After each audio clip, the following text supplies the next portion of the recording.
All right.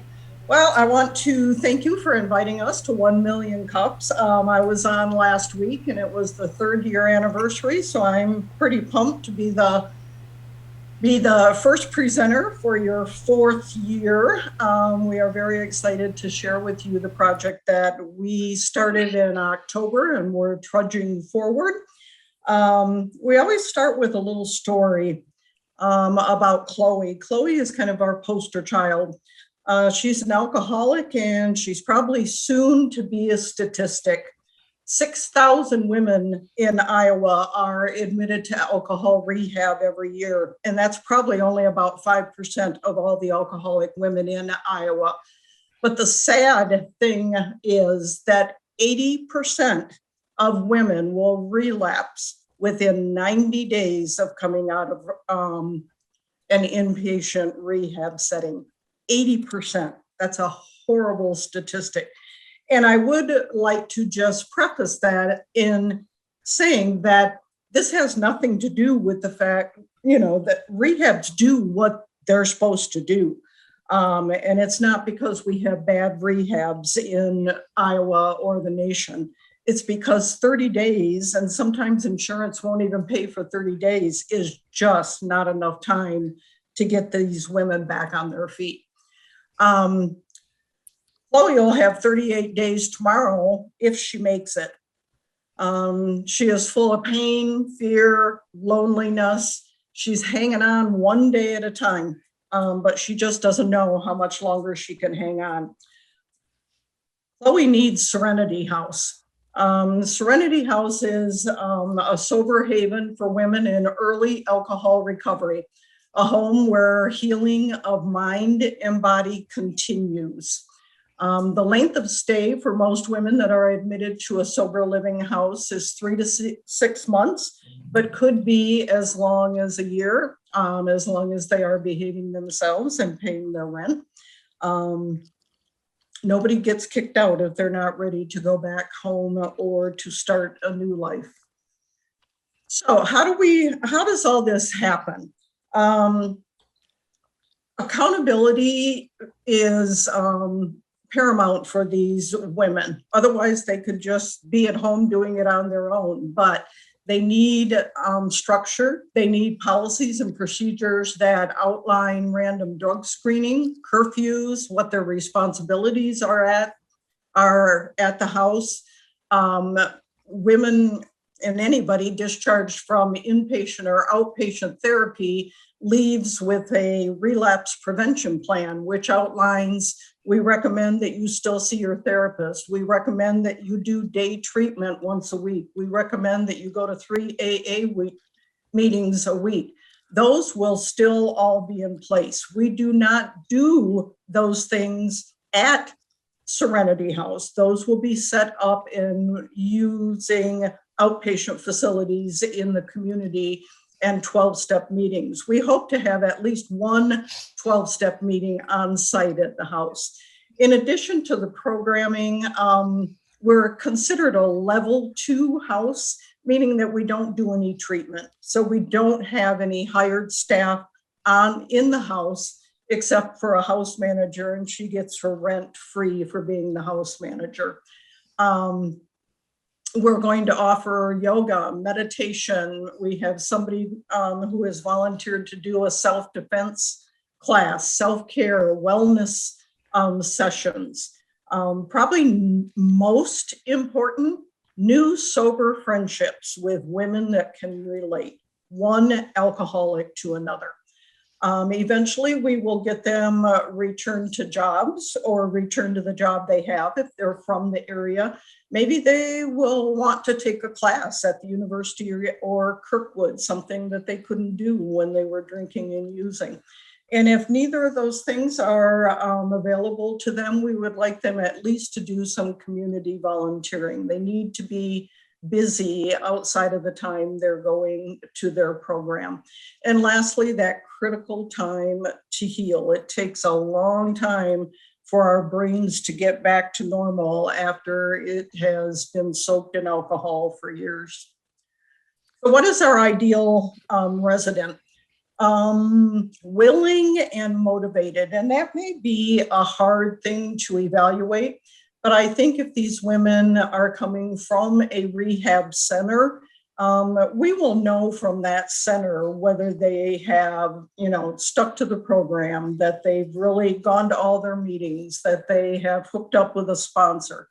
We would like women to be 21 is preferred, but they need to be at least 18 years old. We know that alcoholism is increasing in the adolescents, but at least in this house, we are not tackling that age group.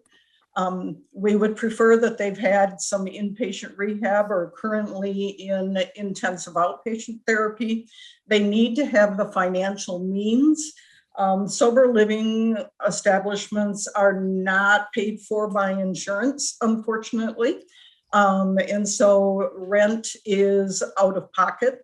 And then we would like them to commit to a 3-month length of stay. We can't keep anybody there, but we feel that they need another 3 to 6 months under their belt. The statistics say that if you can get somebody to a year sober, that relapse rate drops to 40%.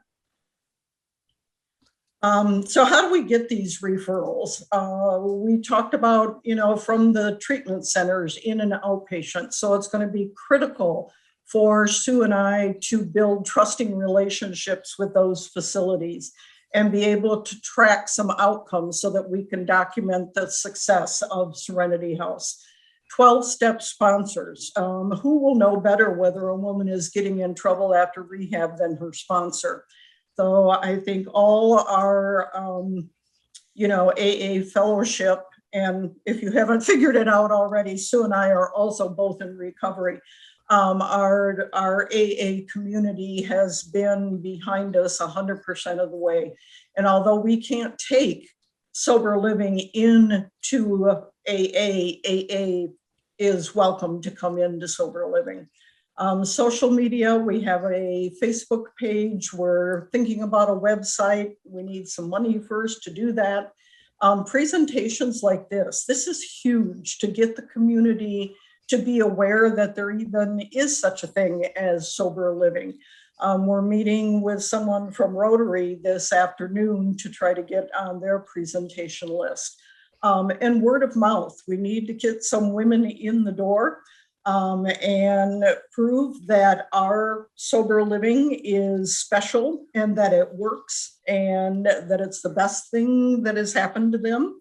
And that they're staying sober. And that kind of word amongst alcoholics will spread like wildfire.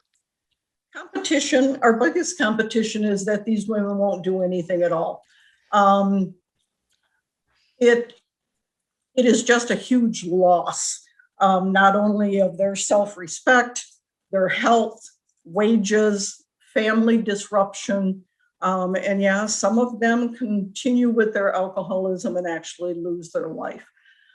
Heart of Iowa is a sober living in Cedar Rapids that is part of a DHS program where women that are in trouble with substance abuse are able to keep their children in a safe place with them while they continue to recover. Bernie Lorenz is something that I just found online last night, and that's through Prelude in Des Moines. It really looks like it's just a stepping stone to back in the community. I didn't see that they do a lot of programming, and women only stay there for 30 to 60 days. Cedar River Haven, one of our fellow AAs, is opening that. They're building a brand new lodge down by Columbus Junction. They will have 24 beds, but from what their Facebook page has updated, they have not got the site going yet. And of course, women can go out of state. There's a lot of sober living in Wisconsin, Minneapolis, some in the Chicago area, but none in eastern Iowa. Our business structure, this has probably been our biggest challenge. And we have gone through pivots with this over and over again, profit, nonprofit, profit, nonprofit. The cost of an ideal residence is certainly not cheap. We have found our ideal residence, and it is a little bit above the budget that we had set out.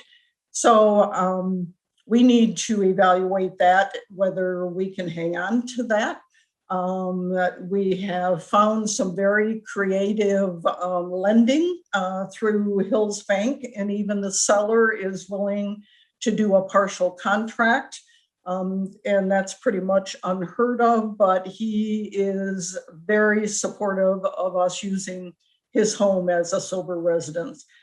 We do have a 3-tier self-pay model where if we get the home that we have our eye on, we can have single rooms, double rooms, triple rooms, and they will all be priced differently. Fundraising is something that is going to be very new to Sue and I. We are both nurses, and when you're a nurse, you don't really have to do much in the way of fundraising. So we do need some help and guidance with that.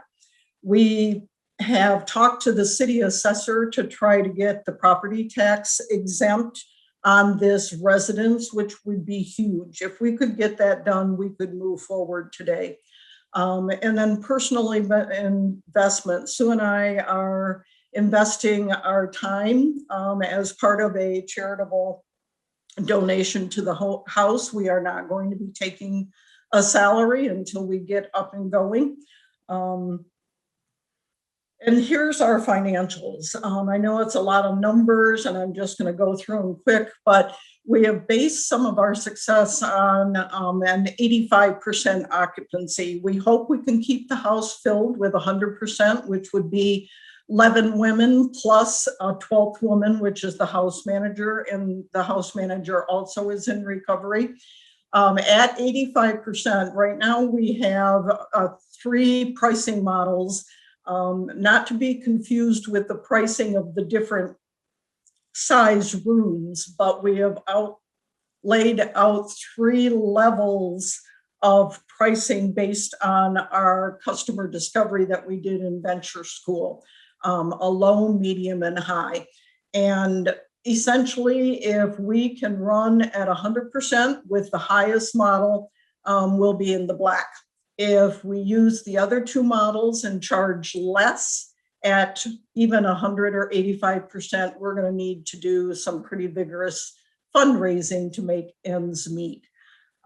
We have one-time startup costs with furniture and supplies, kitchen supplies, whatever, the normal stuff that you would need to start up a household. We have some future improvements that we'd like to do, but that certainly does not have to be done right away. Our challenges, already talked about it, the profit versus nonprofit. We have spoke to a CPA and they really felt that we should go nonprofit, but we need a CPA that specializes in nonprofit. The one we talked to got out of that and is helping us get hooked up with another one, but it's busy season right now for CPAs, so we have had a lot of trouble hooking up with them. We need to further outline our fundraising plan, our target market. We know the women that should go to sober living. And if you look at the statistics that I showed you on the first slide, and if 4,800 women are relapsing out of that 6,000. Those in our book should go to sober living, but would they? If we cut that in half, maybe 50% would, 2,400 women. And could they? Do they have the financial means to pay that kind of rent? If we cut it in half again, that's 1,200. We still have 1,200 women in Iowa that could benefit from sober living. We really need to reevaluate that ideal residence. Like I said, it's above the budget we first talked about. We're looking at homes first in about the 5K range, and then we bumped it up to 7K to get more square footage and more bedrooms, and now we're a little bit above that. So, we don't want to let it go. It is turnkey perfect for sober living. So we're still working really hard on trying to get that to work. and we need to continue that community connection. We want Serenity House to be a positive asset in Iowa City, a business that the community will want to support and not look at it like a halfway house. And oh my God, we're going to have drug users in the neighborhood. We want to be good neighbors. We want to be able to teach the resident what it means to be a responsible community member. So with that, I'm going to stop. I know I probably went over a little bit, but we really thank you for this opportunity. Sue Gardner is my business associate. We are the founders and the co-operators of Serenity House, and we are open to any questions, comments, suggestions, help, money. Thank you very much. Any questions? Yep. Thanks for the presentation. A couple connections, perhaps, just in case. But you might have already looked at these. When you were talking about profit nonprofit model, have you looked at an L3C, the low profit limited liability corporation? You know, I just came across that. We are currently LLC. Okay. Because we needed to do that quick to get an employee ID. But I was just reading about that, but I didn't see where Iowa was one of the states where it is. Unfortunately, another part where the state of Iowa is not very progressive when it comes to helping new business. But because I know even a company in Merge has that designation, but they had to register in Illinois to get set up. But that was one comment there, and then the other is the group that does Her Experience, a conference and it's more than a conference, but does that in Iowa City. There might be some contacts there just on some of the work that they've been doing, focused on women's experience that might be helpful. It's tangential or adjacent, but just looking to make a possible connection there. Oh, okay. Thank you. And it's called Her Experience? Yeah, Kate Moreland, Samantha Firm, Andrea Wilson are some of the people behind that. Ashley, thank you. The Marilee, hello. Yeah.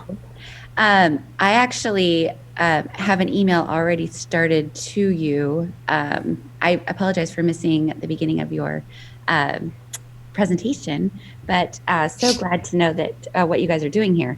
But I have got a CPA that specializes in nonprofits. That if that is the route that you decide to take, she's wonderful. She works with others outside of nonprofits, but nonprofits are her specialty. Okay. I also have got a close connection with the Her Experience team, and there are various different.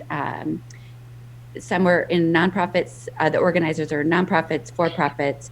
So I can get you connected with them as well, as far as how that goes. Great. I think we need to at least sit down with them and have them just help us make that decision. Yeah, she's talking about like the nonprofit CPA. We need somebody with that expertise to say, okay, look, this is what this looks like. And because in order to even get the tax exempt status, obviously, which would put us in the green light, the go, we'd have to be nonprofit. Yeah. But we're still not assured, even if we're nonprofit, that we'd get the tax exempt status. So, well, I'm even thinking go ahead. Just a quick thing. Even with nonprofit status, you might have an easier time fundraising. If you're a nonprofit, the companies think, oh, this is a thing where I can write it off my taxes. So right. Thinking about that this time of year. So as you're talking profit versus nonprofit, if I were you, I would lean more toward the nonprofit, just because then your fundraising will be easier. Marilee and Sue, a couple of the ideas that I had while we were going along, one of them was if you had talked to the people at the Birdhouse Hospice House, I wonder if there are some similarities there just in terms of thinking about integration into a neighborhood. They're in a little bit different neighborhood because they're kind of in a more rural setting on the edge of Iowa City, but also, you know, their fundraising challenges and things of how do they approach that. I think I've seen some creative ideas, might be worth a conversation with them.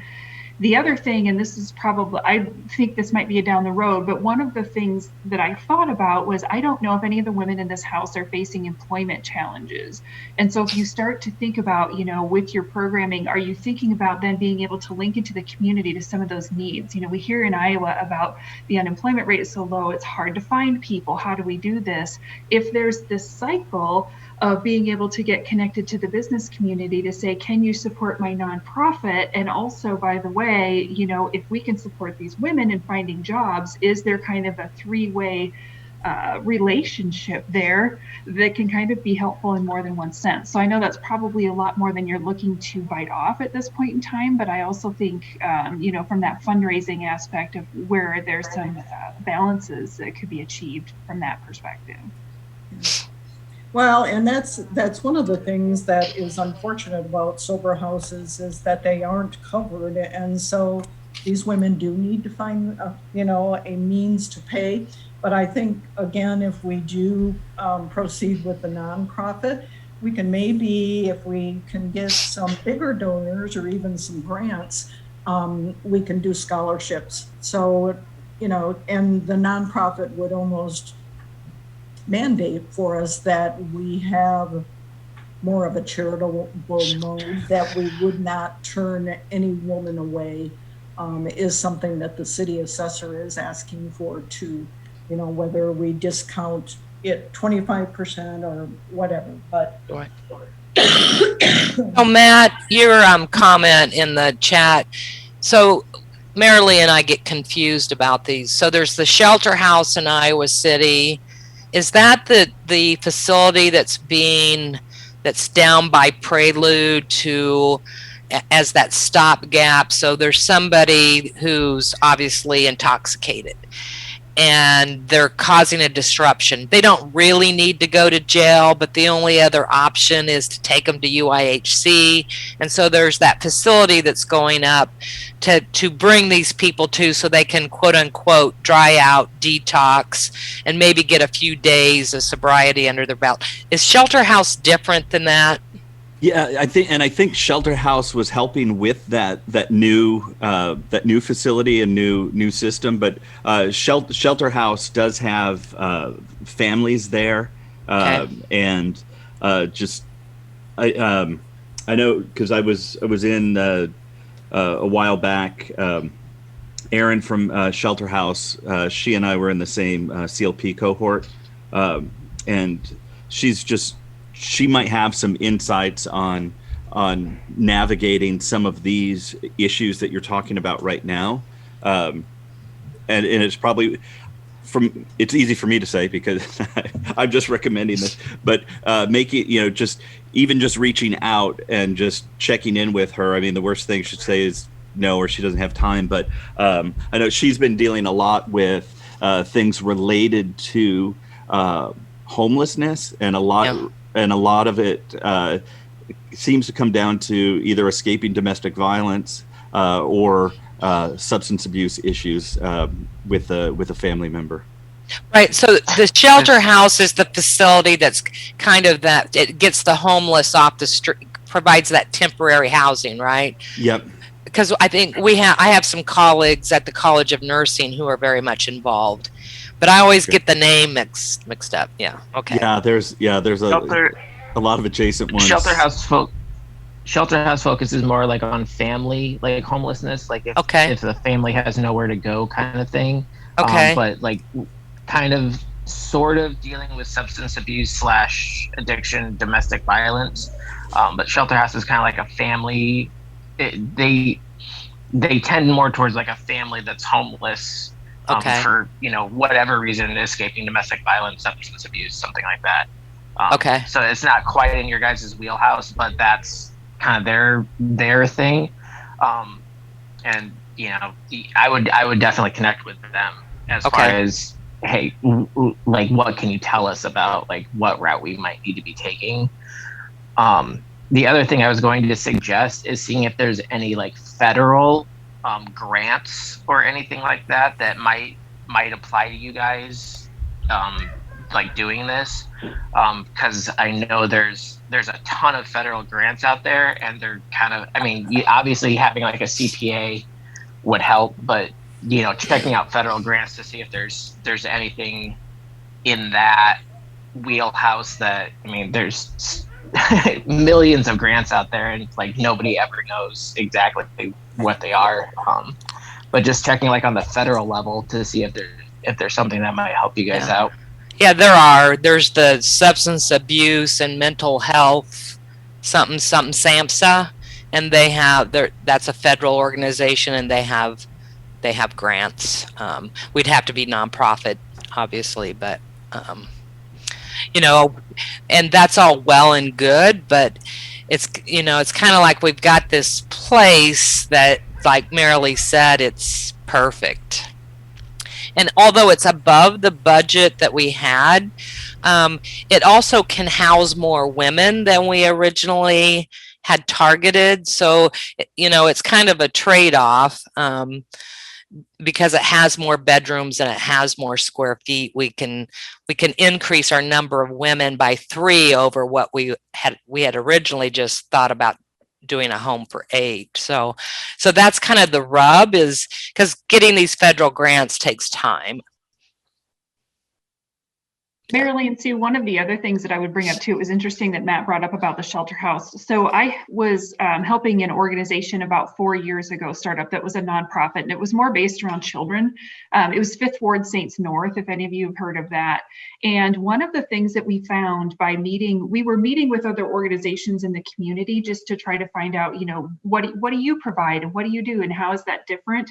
It's really interesting that there was a little bit of angst with the organizations that already exist in town in terms of, wait a minute, what are you doing? And are you going to be doing something that's impacting me and my funding and my group? And so it was well worth our while to find out who all of these complementary organizations were and meet with them. Because, in both good cases, you're aligned on what each other is doing and you can help each other out. And then you're also aligned in terms of, nope, not trying to take your dollars, totally different space. Yeah. I'm in this way. I would highly recommend seeking those organizations out. And I think it could have multiple benefits. And you hopefully find out around the way too of like, oh, great, you guys do this.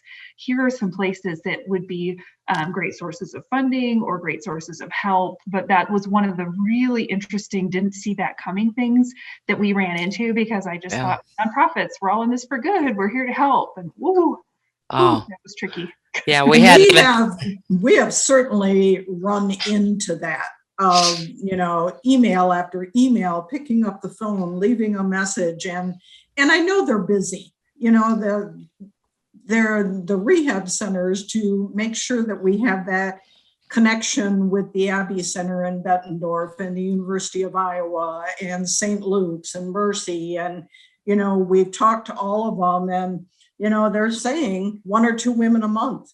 We can almost guarantee you 1 or 2 women a month. And if that is really true, and something Sue and I have heard and learned through venture school, is what people say and what people do are 2 different things.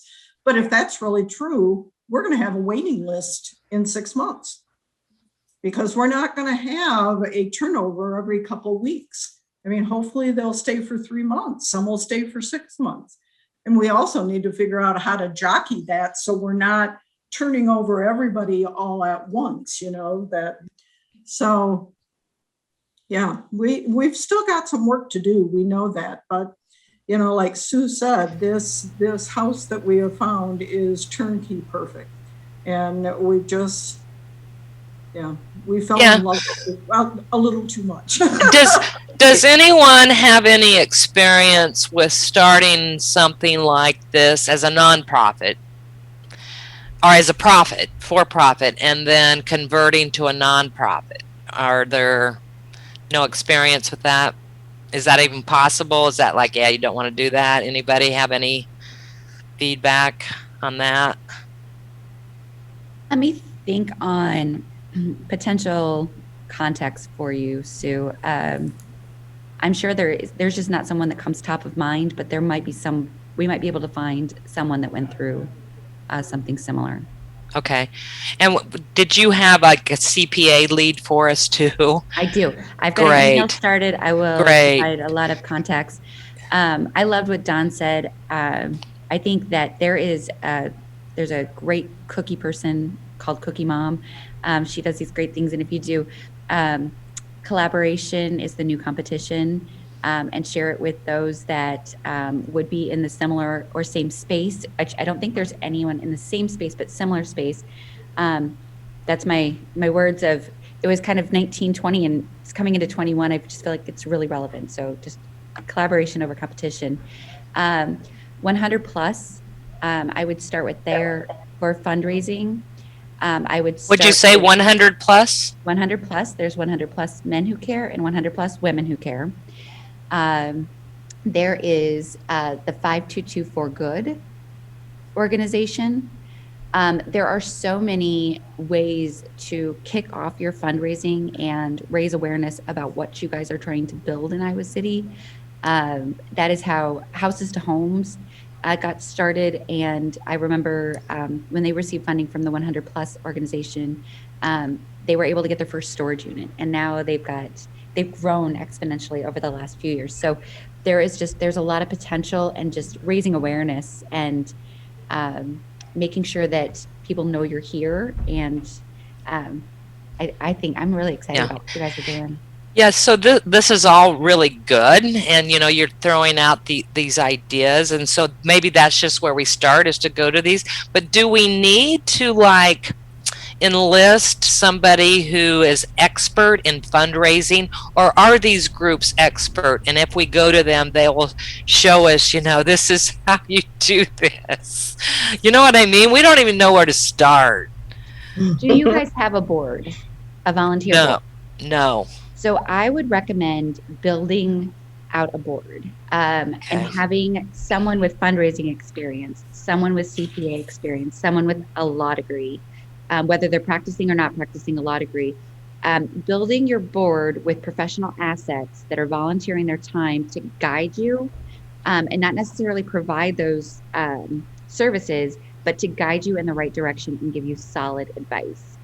I wouldn't go with a big board, but I would definitely build out a strong foundation where you're going to get a good lift in the very beginning, and then you can move forward from there. That would be my recommendation. Yeah. So, and the expertise you were talking about was CPA, law, and somebody with fundraising. And really, if there's any asset, get a real estate agent in there, whoever you're working with on your. Yep, we already have. There are someone from the hospitals that you're connecting with. Okay. There are someone that may be on the shelter house board or the DVIP board that is willing to kind of be on both boards to understand and see where collaboration could happen. So I have a question. So to assemble this board, do we have to be nonprofit first? We have our LLC. Can we just like construct an invitation letter, and so we can just go ahead and start that? Yeah. Okay. Yeah. All right. Okay. And I think the reason that we hadn't put that together is that we were so convinced in the beginning that we could do it for profit.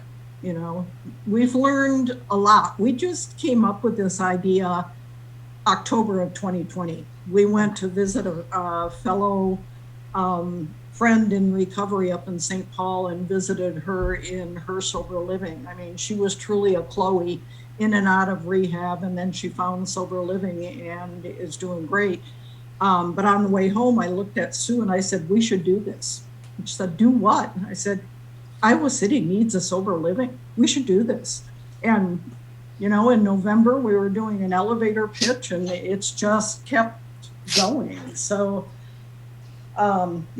So But some sober livings do, yes, some sober livings do operate for profit, even though they're not making a profit, just to avoid, I'm a professor of nursing, and I get federal grants, and when you anytime you take money, you subject yourself to a lot of regulation that sometimes is not conducive to your mission. And I know that from very well. So there are some that operate for profit, but especially as we've finally had our first test case. Okay, here's the home. We've run the financial projections.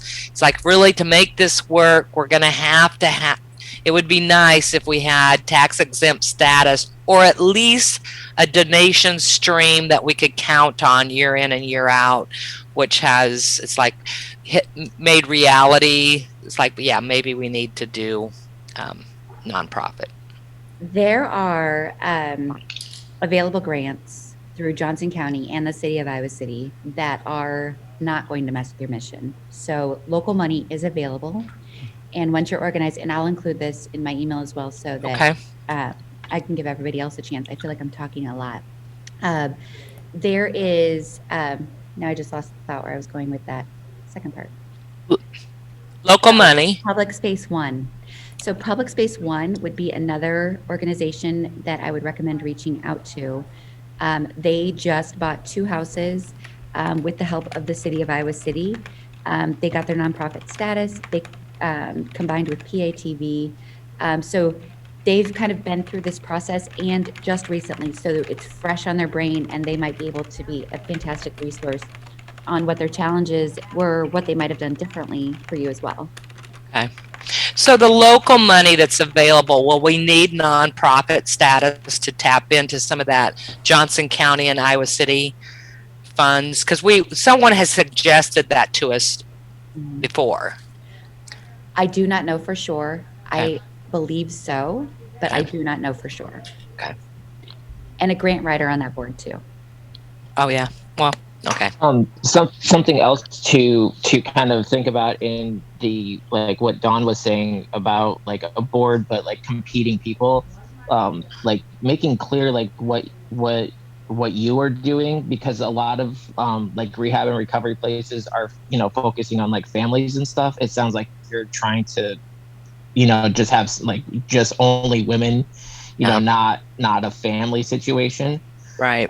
Being clear in that too. It's like, hey, we're just looking for, right. Okay. for just women, not their kids and things like that. Because I think a lot of people are thinking, oh, you're trying to rehab the family situation, where it sounds like more just, you're trying to just focus on the woman, right.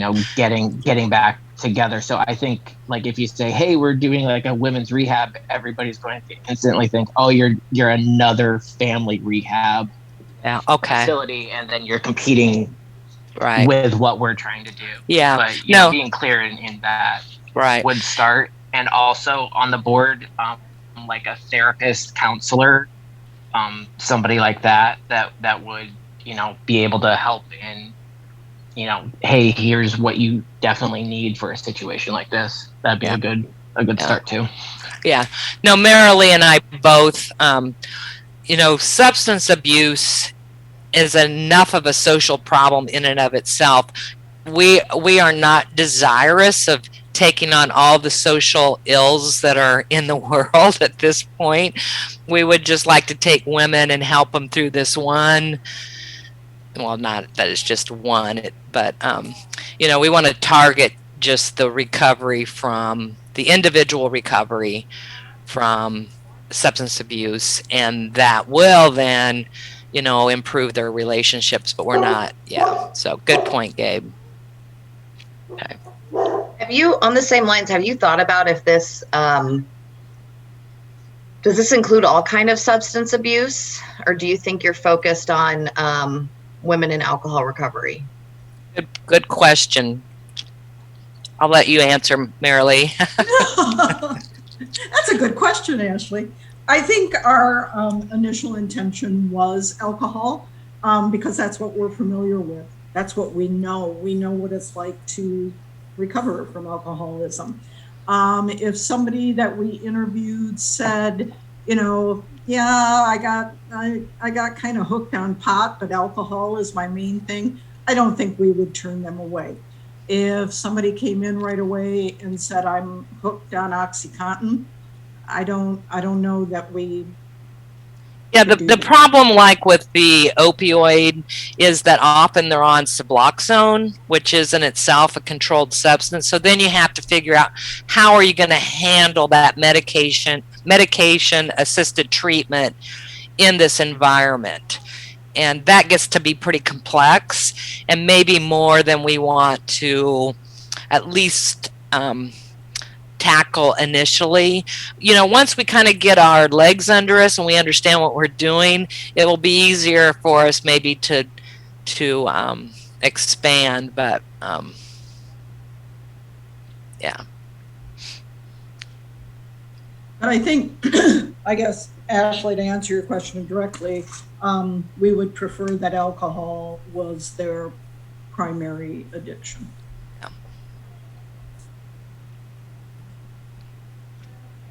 Very nice. Any other questions? Great feedback, you guys. Thank you so much. I'm so glad we did this. Yeah, I have a question not related to the structure of the business or the more on the what's the standard day for one of these girls, that is living over there? How does it day from the morning till the evening? What do they do? Is that good question? I missed the. Yeah, so there will be some built-in structure. So in general, well, let's start. There will be a curfew, so everybody, at 9 or 10 o'clock will need to be in the house. There's a quiet time, and then in the morning, our vision would be to have like an informal meditation group. So when people get up in the morning, they start their morning with meditation, maybe some yoga. Voluntary, but it's available, and it's available right there. And then they may go, if they're employed, they may go off to their employment, maybe reduced hours according to what their relapse prevention plan is, because sometimes it's recommended people back off on their employment hours to dedicate more time to self-care, which includes going to AA meetings, seeing their therapist, doing yoga, getting into meditation, really focusing on themselves. So then they might go off to their jobs, they might go off to school, they might go off to a volunteer activity, and then return back home. There would be common spaces for the women to interact, support each other, provide common experiences. And then at nighttime, there might be another informal reading. There might be readings of AA or 12-step literature, discussions, something to really start them on the process of healing their minds and their bodies.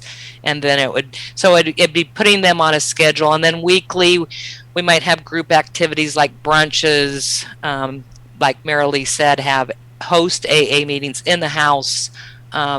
So sober social functions weekly and daily would be an emphasis on doing instrumental activities of daily living with a good dose of self-care. Does that help?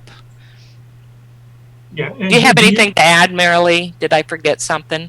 There's certain chores, if you will. Oh, right. We expect them to make their beds every morning and to have their room picked up. And, if they're on kitchen duty, they need to make sure the kitchen is clean before everybody leaves the house.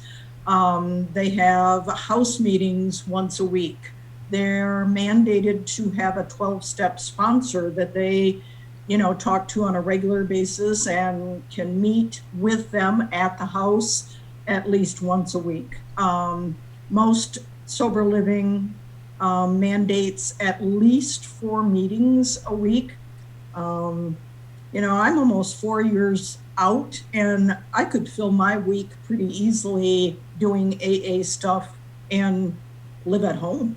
let alone live in a, a sober house where I have house responsibilities and that kind of thing. So I think it's going to be amazing how busy they are. And if they aren't busy enough, then we need to figure that out, because they need time to themselves.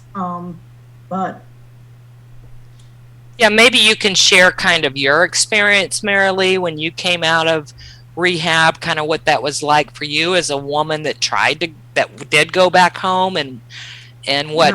Yeah. I was at the Abbey for 30 days and came back home, not even knowing that sober living existed. And looking back, would I have benefited? Yeah, probably. I mean, the first year it's horrible. You just don't know what to do with yourself. Can I go to this party? Can I go to this restaurant? Oh my God, what if I see somebody drinking? Am I going to fall apart? It's and I was lucky enough to have a very supportive husband and 3 supportive girls. I saw that one of them was actually here listening. So, that I didn't need to go to sober living, but I think if you take Sue's story, she moved 10 times in the first year because she couldn't go back home. If there would have been sober living, Sue would have been there. It would have been perfect for her. Yeah. So, I was in a situation I could not go back. It was too much emotional baggage in my home. I could not go back there. And I searched for sober living, and there was none. And fortunately, I had some colleagues who I was able to disclose what was going on in my life, and who let me live in their basements, and who provided that accountability and support. It would have been better if they had been going through recovery themselves, but I had the kind of colleagues who could empathize and without judgment. So that was but I was lucky. I mean, a lot of people don't have those kinds of colleagues. And then I had Marilee, and I hooked up with her before I got out of rehab, and but I could have greatly benefited from sober living. Yeah. So thank you for sharing your experience, personal experience. And I just wanted to add that I don't know if you thought about it, but sometimes in these cases, like for example in the house, if you have foreseen gardening activities, things like that, outdoor activities are very important for to come in contact with yourself. And another thing that I would suggest also, have maybe external people come in. Sometimes it's really important to have divergent discussions, because it opens up also interests, and see what you might have interest in, which in that situation you're not aware of, and opens up a different world. Yeah, good suggestion. We have thought about that in pet therapy. We've entertained, probably would have a therapy or emotional support dog in the house. If we had a residence that was on an acreage with, we might have small animals, a garden, but yeah, good. I do hate to cut things off, but we're coming up against the end of the hour. I do have one final question, our traditional final question here at 1MC Iowa City. What can we as the community do to help you? Well, I think you have with these suggestions, and also the networking. Dawn is, she might have a board member and the CPA contact. Those things are very, very helpful to us at this point. Is there anything else you can think of? And if somebody could save the chat and send it to us, because there's a lot of good information in there that I haven't had time to scribble down. I'll download it and include it as an attachment to the email I will send to you. Thank you. Do you have any other thoughts, Marilee, about how they can help? Get the word out. This has just been amazing. And we have found, I think all of you know, Tom Banta. He was our first contact through LinkedIn. I just happened to send him a note saying, I kind of looked at his credentials and I thought, you sound important. I think I'm just going to send you a message. And he did. He, recommended an attorney, and he recommended a realtor that we're working with, and he recommended, contacting Rotary, who we're meeting with at noon today. He was wonderful. So every person that we meet along the way opens up more doors for us. And so that's what this has done. And to be able to come back later in the summer or in the fall and say, okay, we did everything that you said we should. Our doors are open. We're having an open house next week. That would be great. So yeah, this has been wonderful. So thank you so much. Definitely. When we talk about it, it makes it sound like we really haven't done much when you give all those recommendations. But again, between the two of us, we have like 80 years of nursing. That's all we've done, fundraising and business plans. Steep mountain to climb for us, but we have learned so much, and we're so much smarter than what we were in October, for sure. Yeah. Thank you. Thank you. We're hoping you definitely stick with us and continue to come back. I know we always put it out there, presenters, it's not just present here and then we never see you again. We do want to keep in contact. So hopefully you keep coming to One MC Iowa City, and in the future as this expands and starts going statewide, there are other One MC chapters in the state we can connect you with as well. So you can help spread the word. So definitely continue to stick with us and be a part of our One MC community. So thank you so much for presenting today.